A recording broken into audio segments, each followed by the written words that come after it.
여러분, 지금 서울 강남의 아파트 한 채가 얼마나 할까요?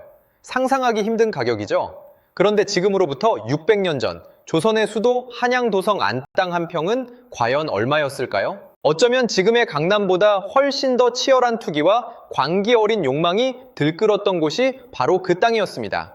한 조각의 흙이 한 가문의 흥망성쇠를 결정하고 때로는 사람의 목숨까지 앗아가던 섬뜩한 가치를 지녔던 곳. 대체 무엇이 그 작은 땅 조각에 그토록 엄청난 가치를 부여했을까요? 오늘 우리는 조선의 심장부 한양도성 안에서 벌어졌던 조선판 강남 개발의 숨겨진 이야기를 파헤쳐 볼 겁니다. 평화로워 보였던 도성 안에 땅값 폭등이라는 경랑을 불러온 결정적 계기는 과연 무엇이었을까요? 시간을 거슬러 올라가 서기 1395년 태조 이성계는 새로운 조선의 수도를 정하기 위해 전국을 돌며 길지를 찾았습니다. 수많은 후보지들 중 최종적으로 낙점된 곳은 바로 이곳 한양이었죠. 북으로는 웅장한 북악산이 병풍처럼 둘러싸고 남으로는 남산이 포근히 감싸 안으며 그 사이를 한강이 유유히 흐르는 천혜의 요충지였습니다. 도선대사부터 무학대사까지 당대 최고의 직관들이 입을 모아 천년 도읍지로 칭송했던 바로 그 자리. 하지만 당시 이곳은 그저 황량한 벌판과 낮은 구릉들로 이루어진 거대한 빈터에 불과했습니다. 사람의 손길이 닿지 않은 자연 그대로의 모습. 그러나 이성계와 신흥 사대부들에게는 이곳이 곧 새로운 왕조의 이상을 펼칠 거대한 도화지였습니다. 그들은 산과 강이 만들어낸 자연의 경계를 따라 거대한 성벽을 쌓아 올리기 시작했습니다. 백성들의 피와 땀으로 한양도성은 서서히 그 위용을 드러냈습니다. 도성의 문이 열리고 새로운 수도 한양에는 각지에서 사람들이 몰려들기 시작했습니다. 하지만 이 땅은 결코 아무나 가질 수 있는 곳이 아니었습니다. 건국 초 한양의 토지는 국가의 엄격한 통제 아래 있었습니다. 공신들에게는 공적에 따라 논밭과 함께 도성 안의 주택지가 분배되었고 사대부와 관리들도 그들의 신분과 직책에 맞는 터전을 하사받았습니다. 일반 백성들은 허가된 구역 내에서 주택을 짓고 살 수 있었으나 그 땅의 소유권은 엄밀히 말해 국가에 속한 경우가 많았죠. 한양은 태초부터 철저한 계획도시였습니다. 육조거리를 중심으로 정연하게 늘어선 관청들, 궁궐과 종묘사직을 에워싼 고즈넉한 골목들, 그리고 팔도에서 모여든 상인들의 활기로 가득 찰 저작거리까지 모든 것이 새롭게 질서정연하게 배치되고 있었습니다. 초기의 한양은 아직 여유가 있는 도시였습니다.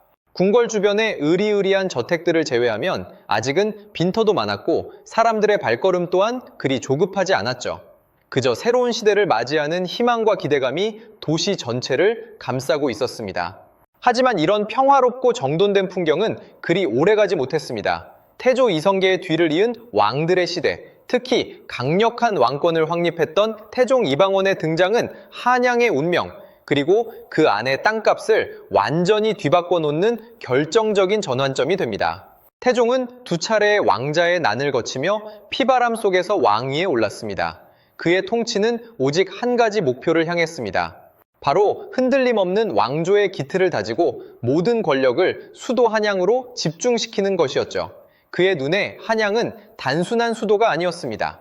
조선이라는 거대한 국가의 심장이자 모든 피와 살이 모여드는 절대적인 중추여야만 했습니다. 지방의 유력 호족들을 견제하고 중앙 관료제를 강화하면서 태종은 인재와 물자, 정보의 모든 흐름을 한양으로 빨아들이기 시작했습니다. 과거에는 그나마 각 지방에서 일정 수준의 자율성과 권위를 누릴 수 있었던 양반, 계층마저도 이제는 한양에 거주하며 중앙 관직을 얻는 것만이 진정한 명예와 부를 보장하는 유일한 길이 되었습니다. 한양은 단순한 거주지를 넘어 출세와 성공의 대명사가 되어가고 있었습니다. 이러한 강력한 중앙집권 정책 아래 한양 도성 안의 땅은 더 이상 단순한 토지가 아니게 되었습니다. 그것은 권력의 파편이었고 명예의 상징이었으며 무엇보다 제한된 기회를 잡기 위한 치열한 투쟁의 전장이었죠. 결정적인 계기는 바로 이 지점에서 찾아옵니다. 태종은 강력한 왕권을 바탕으로 도성 안팎의 인구와 토지에 대한 통제를 더욱 강화했습니다. 그는 한양 도성 밖으로 무질서하게 확산되던 민간 주택들을 엄격히 제한하고 도성 안의 특정 지역에 양반 사대부들의 거주를 의무화하는 동시에 상업활동 또한 도성 내부의 특정 지역에 집중시키는 정책을 펼쳤습니다. 이는 곧 도성 안의 한정된 공간에 엄청난 수요가 폭발적으로 몰리도록 만드는 결과를 낳았습니다. 지방에서 올라온 관리들과 그들의 가족들, 그리고 그들을 따르는 수많은 하인들과 상인들까지 모두가 한양 도성 안에 명당을 차지하기 위해 앞다투어 뛰어들었습니다. 도성 밖은 말 그대로 밖일 뿐 진정한 조선의 중심은 오직 성벽 안쪽에만 존재한다는 인식이 사회 전반에 확고히 퍼렇게 뿌리내린 것입니다. 이제 한양 도성 안의 토지는 단순히 넓고 쾌적한 주거 공간이 아니라 가질수록 가치가 오르는 특급 자산, 계층 상승의 사다리, 그리고 무엇보다 절대량이 부족한 희소재가 되어버렸습니다. 땅을 소유한다는 것은 곧 한양이라는 거대한 권력의 엔진에 자신을 직접 연결하는 것과 다름없게 되었고, 이로 인해 한양 도성 안의 땅값은 그야말로 걷잡을 수 없는 폭등의 길로 치닫기 시작했습니다. 사람들의 눈에는 더 이상 황량한 벌판이 아닌 금싸라기 같은 기회의 땅으로만 보였던 것입니다. 이 순간 조선의 수도 한양은 겉으로는 고요했지만 그 속에서는 엄청난 자산가치 상승이라는 거대한 해일이 막 시작되고 있었습니다. 다음 시간에는 이 해일이 어떻게 한양을 뒤흔들고 사람들의 삶을 어떻게 변화시켰는지 더 깊이 들어가 보겠습니다. 그 거대한 해일은 처음엔 잔잔한 물결처럼 다가왔습니다. 하지만 곧 그 물결은 파도를 만들고 이내 도시 전체를 덮칠 쓰나미로 변해갔습니다. 태종의 강력한 중앙집권 정책으로 인해 한양 도성 안은 순식간에 조선 팔도의 모든 욕망이 응축된 블랙홀이 되어버렸습니다.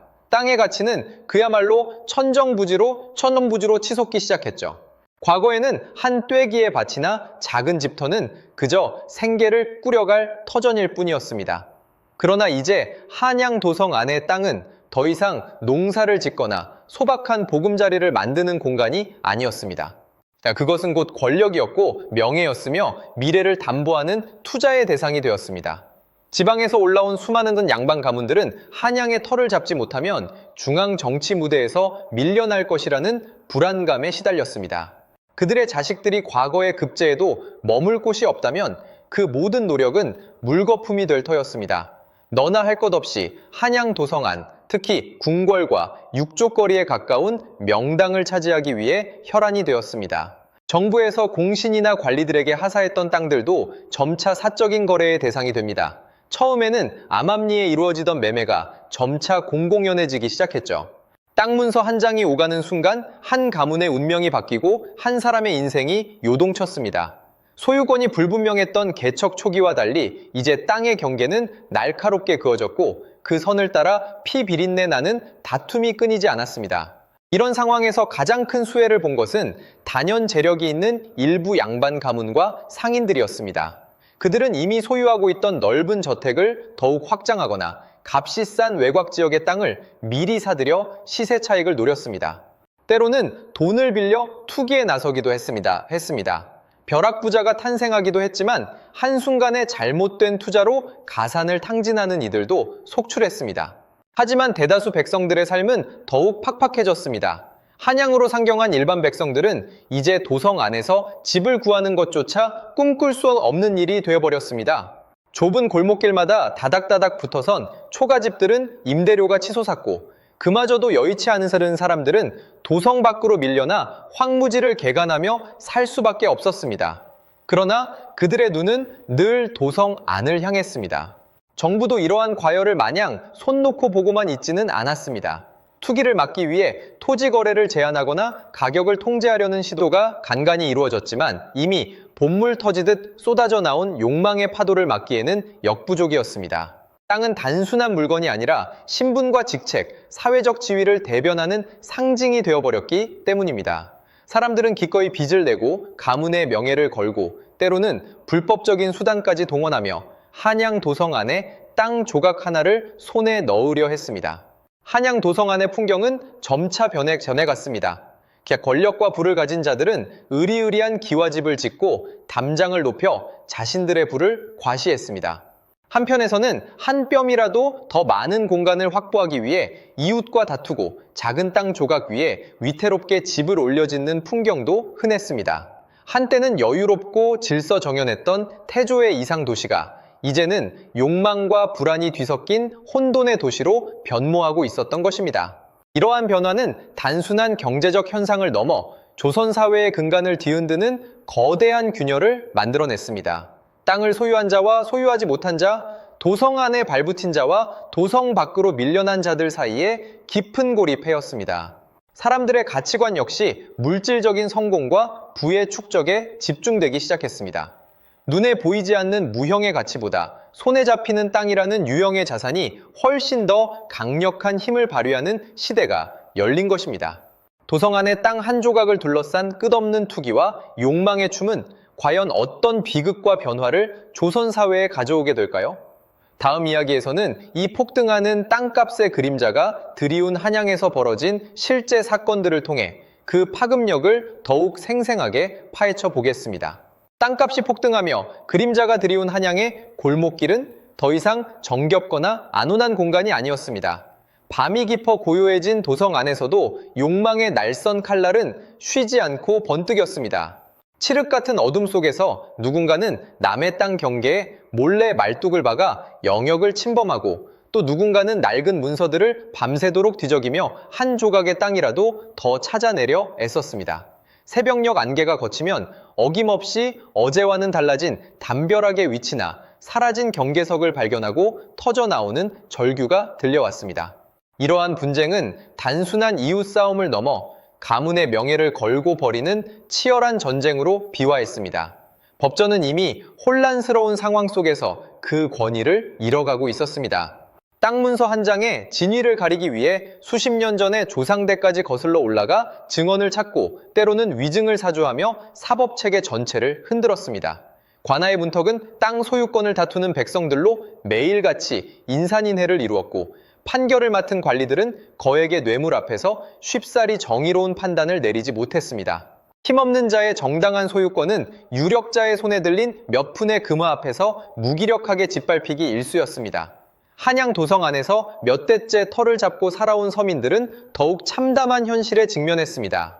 조상대대로 물려받은 좁은 집터와 밭되기가 하루아침에 탐욕스러운 이들의 먹잇감이 되었습니다. 때로는 세금을 명목으로, 때로는 갚을 수 없는 빚을 빌미로 갖은 술수를 동원해 이들의 땅을 빼앗아갔습니다.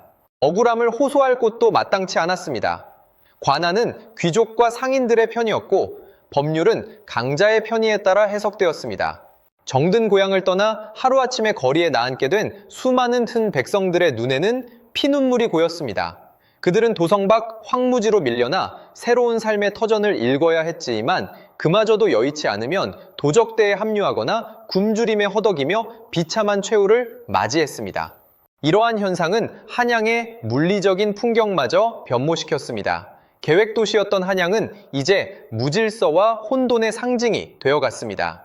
부유한 자들은 돈을 주고 주변 땅을 사들여 거대한 저택을 지었습니다. 그들의 위세는 높고 굳건한 담장만큼이나 견고했습니다. 반면 가난한 이들은 비좁은 골목길에 겨우 몸을 뉘을 만한 틈새를 찾아 비바람을 겨우 막을 초가집을 다닥다닥 붙여지었습니다. 한 필지의 땅을 두고 여러 사람이 소유권을 주장하며 서로에게 등을 돌렸고 끝내 합의에 이르지 못하면 땅은 흉물스러운 공터로 방치되거나 무허가, 건물이 위태롭게 들어섰습니다. 마치 인간의 욕망이 그대로 투영된 듯 도성은 부유함과 가난함, 질서와 무질서가 기묘하게 뒤섞인 도시로 변해갔습니다. 이러한 상황 속에서 정부는 나름대로 해결책을 모색했습니다. 태종을 이어 세종대왕 역시 토지 제도의 문란을 바로잡기 위해 노력했습니다. 양전 사업을 통해 토지 대장을 정비하고 소유권을 명확히 하려 했습니다. 또한 불법적인 토지 매매와 투기를 금지하는 법령을 여러 차례 발표했습니다. 하지만 이미 뿌리 깊게 박힌 탐욕과 제도를 악용하려는 인간의 심리는 쉽사리 꺾이지 않았습니다. 지방에서 올라온 유력 가문들은 여전히 한양에 뿌리 내리기 위해 수단과 방법을 가리지 않았고 벼락부자가 된 상인들은 막대한 자금력으로 토지 시장을 교란했습니다. 관리들조차 이 거대한 욕망의 물결 앞에서 무기력했습니다. 오히려 일부 탐욕스러운 관리들은 토지 정보를 빼돌리거나 뇌물을 받고 불법적인 거래를 눈감아주며 이 혼란을 더욱 부추기기까지 했습니다. 해낙자 조치까지 했습니다. 결국 땅값 폭등은 단순히 경제적인 문제를 넘어 사회 전체의 도덕적 해이와 신분 질서의 혼란을 가속화했습니다. 전통적인 농본주의 가치는 땅을 투기의 대상으로 보는 새로운 시각 앞에서 무너져 내렸습니다. 양반은 물론이고 중인, 상인, 심지어는 천민까지도 어떻게든 한양 도성 안의 땅을 소유하여 부와 명예를 얻으려 했습니다. 이러한 욕망은 계층 간의 갈등을 심화시켰고 조선 사회의 근간을 이루던 유교적 가치관마저 흔들었습니다. 눈에 보이지 않는 덕과 명예보다는 눈앞의 부와 권력이 더 중요해진 시대가 도래한 것입니다. 한양의 땅을 둘러싼 끝없는 다툼과 인간의 탐욕은 조선 사회를 깊은 혼돈 속으로 몰아넣었습니다. 이 혼란은 과연 어디까지 이어질까요? 그리고 이 뒤틀린 욕망의 그림자 아래에서 조선은 어떤 거대한 변화를 맞이하게 될까요? 다음 이야기에서는 이 모든 문제가 한데 얽혀 결국 어떤 폭발적인 사건으로 이어지는지 그 충격적인 전말을 파헤쳐 보겠습니다. 땅값을 둘러싼 탐욕의 거친 물결은 단순한 개인의 비극을 치넘어 거대한 도성을 이루는 사회 전체의 근간을 뒤흔들고 있었습니다. 정부의 고뇌는 깊어졌지만 이미 골마 터진 상처를 치유하기란 쉽지 않았습니다. 조정의 대신들은 매일같이 답을 찾기 위해 머리를 맞대었지만 해결책은 아득하게만 느껴졌습니다. 온건파는 백성들의 삶을 안정시키기 위한 세금 감면과 구휼을 주장했고 강경파는 부정부패를 저지른 관리와 투기 세력을 강력하게 처벌하여 기강을 바로잡아야 한다고 목소리를 높였습니다.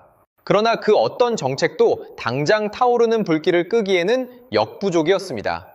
이미 너무나 많은 이들이 이권을 쥐고 있었고 그들의 뿌리는 생각보다 훨씬 깊고 넓게 사회 전체에 뻗어 있었습니다. 특히 관리들의 부패는 통치 기반을 송두리째 흔들었습니다.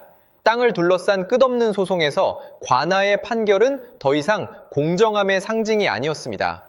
힘없는 백성이 피땀 흘려 일군 땅을 빼앗겼을 때 그들이 마지막으로 기댈 수 있는 곳은 바로 관아의 문턱이었습니다. 하지만 그 문턱을 넘어서도 정의는 존재하지 않았습니다.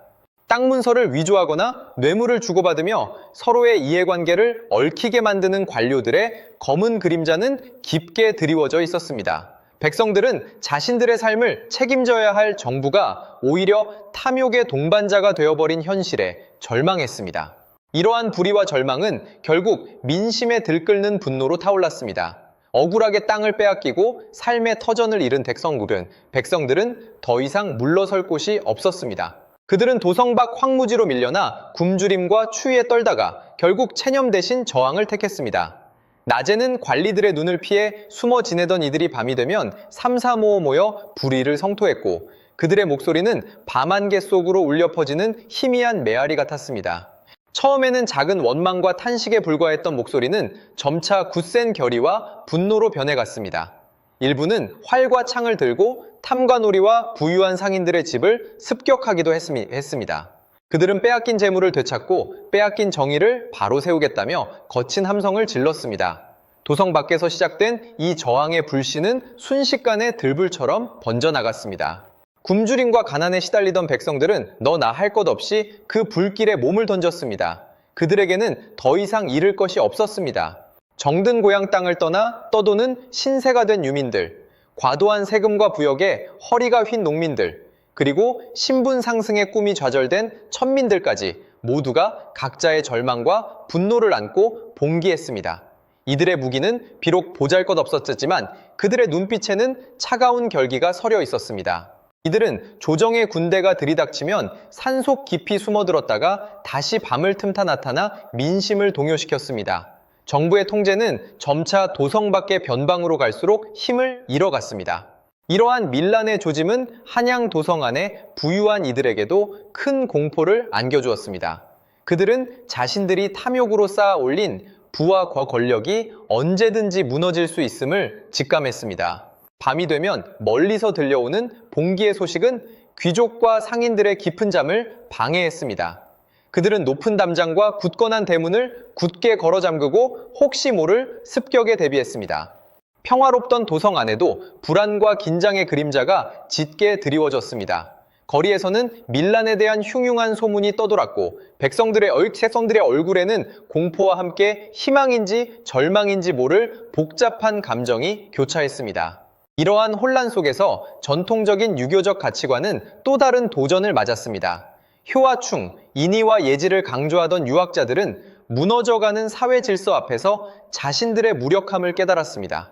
그들은 부패한 관리들과 탐욕스러운 상인들을 비판했지만 이미 뿌리 깊이 박힌 욕망의 거대한 파도 앞에서 그들의 목소리는 공허하게 울릴 뿐이었습니다. 신분 질서의 혼란은 극에 달했습니다. 돈만 있으면 양반의 족보를 사고 벼락 출세한 상인들이 권세를 휘두르는 시대가 도래했습니다. 전통적인 사회의 가치와 질서는 땅값 폭등이라는 경제적 격변 속에서 산산이 부서져 내리고 있었습니다. 결국 조선 사회는 땅을 둘러싼 욕망이라는 이름의 거대한 소용돌이에 휩싸여 끝을 알 수 없는 미지의 항해를 시작하게 됩니다. 이 거대한 균열은 과연 조선을 어디로 이끌어갈까요? 그리고 이러한 혼란 속에서 새로운 조선은 과연 어떤 형태로 다시 태어날 수 있을까요? 역사의 파편들은 이제 새로운 그림자를 드리우기 시작했습니다. 거친 땅값 투기의 광풍이 조선의 근간을 뒤흔들고 백성들의 절규가 온 나라를 채웠을 때 조정은 그야말로 사면초가에 빠져들었습니다. 들불처럼 번져가는 밀란의 소식은 매일같이 궁궐 깊숙이까지 파고들었고 왕의 얼굴에는 수심이 가실 날이 없었습니다. 대신들은 비상회의를 거듭했지만 파벌 싸움과 해묵은 논쟁 속에서 실질적인 해법은 좀처럼 도출되지 못했습니다. 어떤 이는 강력한 무력 진압을 주장하며 본보기를 보여 질서를 회복해야 한다고 목소리를 높였습니다.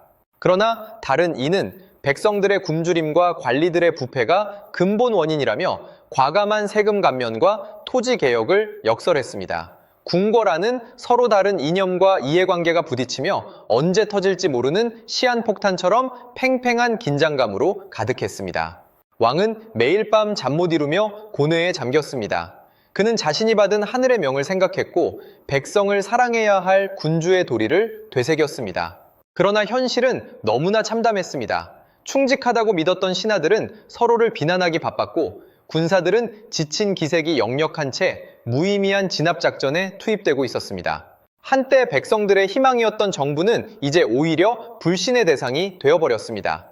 왕의 마음속에는 깊은 슬픔과 함께 이 모든 것이 과연 자신의 무능 때문은 아닌가 하는 자괴감이 밀려들었습니다. 차가운 궁궐의 공기 속에서 그는 홀로 이 거대한 위기를 감당해야 했습니다. 이러한 조정의 혼란과 무능력은 민심의 저항을 더욱 부추겼습니다. 특히 도성박 지방에서는 새로운 형태의 리더십이 출현하기 시작했습니다. 억울하게 땅을 잃고 유랑하던 백성들 중에는 남다른 지도력과 카리스마를 가진 이들이 있었습니다.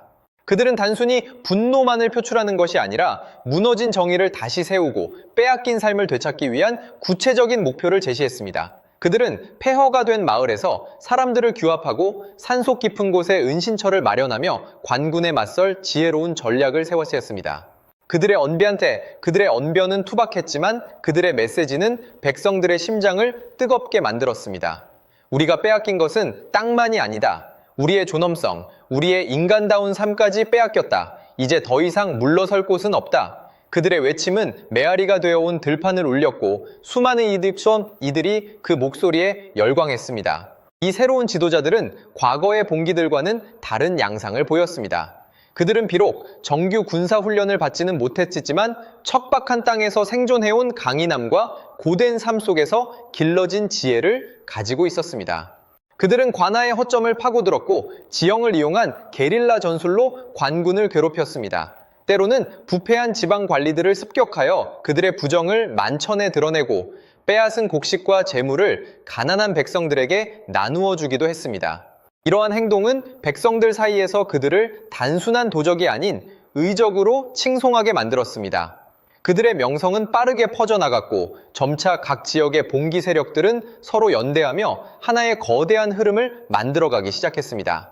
이들은 더 이상 뿔뿔이 흩어진 개별적인 반란이 아니라 조선 사회 전체를 뒤흔들 거대한 변혁의 물결로 성장하고 있었습니다.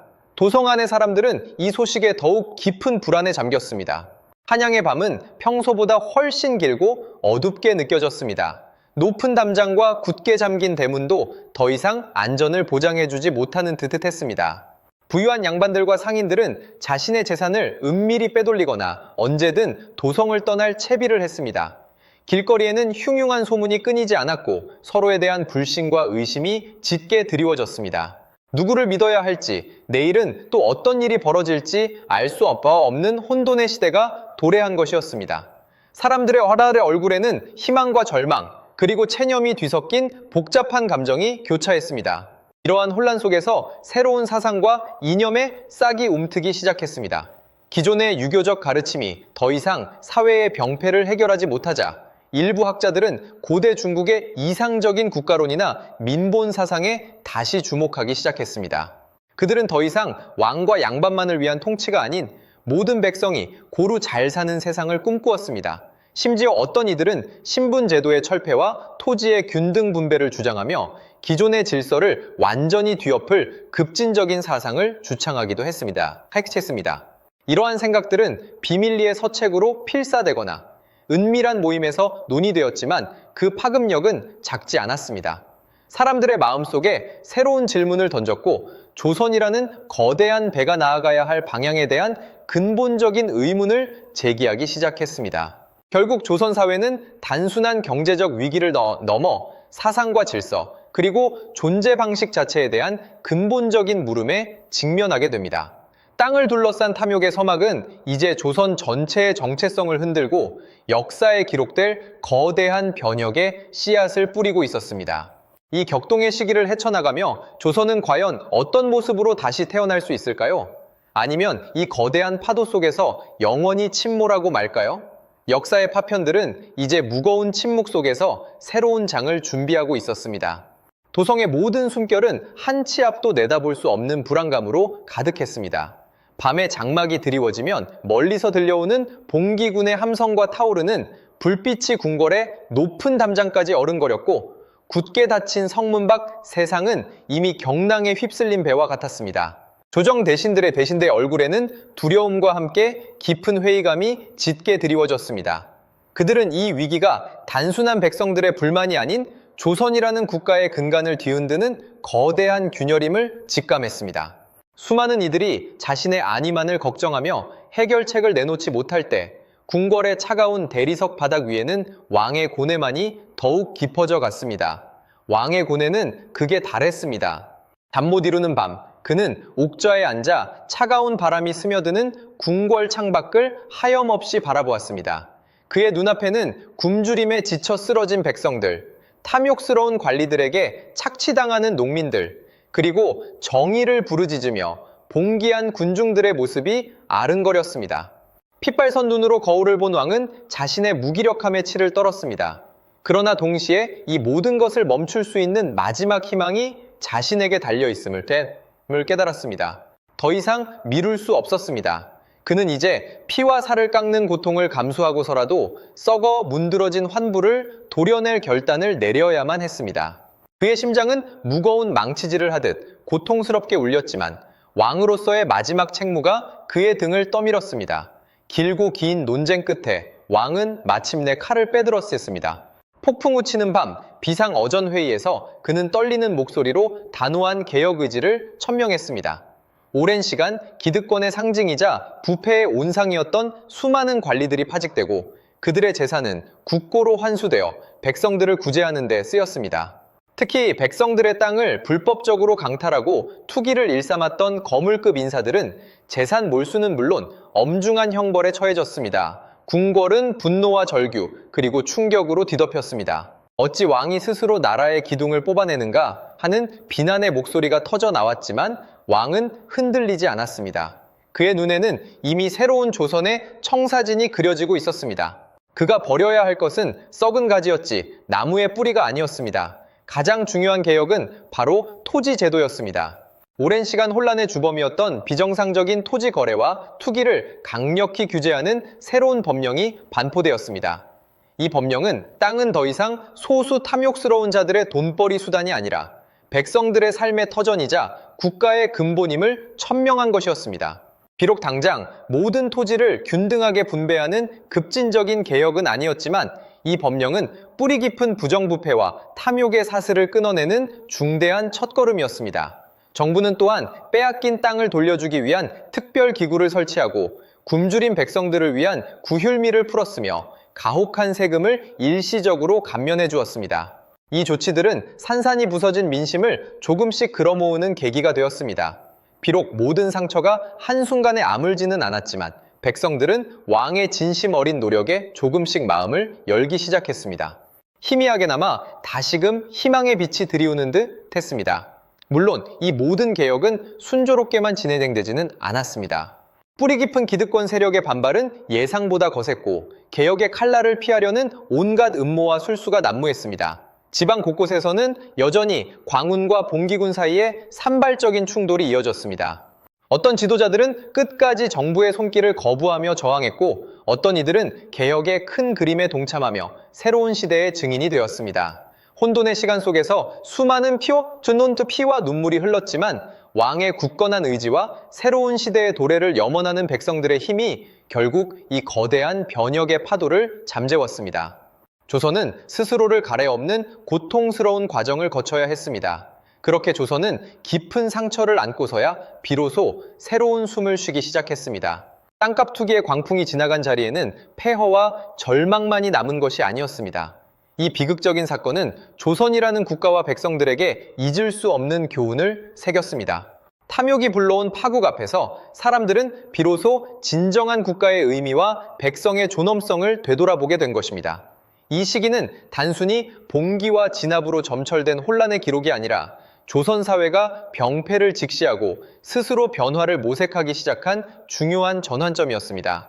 백성들은 더 이상 침묵하는 존재가 아니었습니다. 그들의 절규는 국가의 정책을 바꾸고 역사의 물줄기를 돌릴 수 있는 거대한 힘임을 온몸으로 증명해 보였습니다. 이 사건을 통해 국가와 백성 사이에 보이지 않는 사회계약은 근본적으로 재정립되었습니다. 이후 조선은 한동안 표면적인 안정을 되찾았습니다. 그러나 땅에 대한 탐욕이 낳은 상흔은 쉽게 아물지 않았고 개혁의 불씨는 언제든 다시 타오를 준비를 하고 있었습니다. 이 사건은 조선 후기 내내 이어질 다양한 개혁 시도와 민중운동의 예고편이기도 했습니다. 백성들의 삶을 짓누르는 근본적인 모순이 완전히 해결된 것은 아니었지만 이 시대를 거치며 조선은 적어도 땅이라는 가장 기본적인 자원이 한 나라의 흥망성쇠를 좌우할 수 있음을, 그리고 그 땅을 둘러싼 인간의 탐욕이 얼마나 무서운 파국을 초래할 수 있는지를 뼈저리게 깨달았습니다. 그 깨달음은 조선의 역사에 깊은 그림자를 드리우면서도 동시에 빛나는 희망의 단초가 되었습니다. 수많은 이들의 피와 눈물 위에서 조선은 한 발짝 더 성숙해졌습니다. 이 땅값 투기의 광풍은 단순한 경제적 재앙을 넘어 국가의 존재 이유와 통치의 정당성을 묻는 근본적인 질문을 던졌습니다. 그리고 그 질문에 대한 답을 찾아가는 과정에서 조선은 스스로를 다시 정의하고 백성과 국가의 새로운 관계를 정립해야 했습니다. 오늘날 우리는 역사의 파편 속에서 이 격동의 시기를 마주합니다. 부패와 탐욕이 판을 치고 백성들의 삶이 흔들렸던 그 비극적인 순간들 속에서 우리는 인간 본연의 욕망과 사회의 역할에 대한 깊은 통찰을 얻습니다. 과연 우리 시대는 이 오래된 역사의 경고를 귀담아 듣고 있을까요?